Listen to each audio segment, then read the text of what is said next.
Ένα ακόμα πολύ σημαντικό tip είναι ότι όταν ξεκινάμε την πεζοπορία μας και έχει κρύο το πρωί συνήθως, καλό είναι να μην νιώθουμε ότι είμαστε ζεστά όταν ξεκινάμε. Θα πρέπει να νιώθουμε λίγο κρύο με αυτά που έχουμε βάλει, έτσι ώστε κατά τη διάρκεια της πεζοπορίας που θα ανέβουν οι παλμοί και πιάσουμε θερμοκρασία, να μην χρειαστεί να βάζουμε και να βγάζουμε 100 φορές.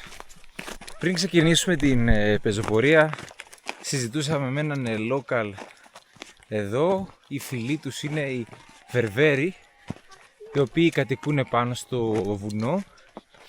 Είναι κάτι σαν να λέμε η Σέρπα στο Νεπάλ.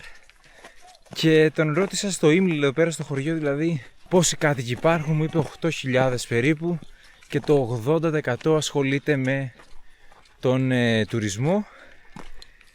Το υπόλοιπο 20% ασχολείται με τη γεωργία και με την κτηνοτροφία. Κάτι το οποίο μπορούμε να δούμε αυτή τη στιγμή μπροστά μας, αρκετά σουρεάλ, πρόβατα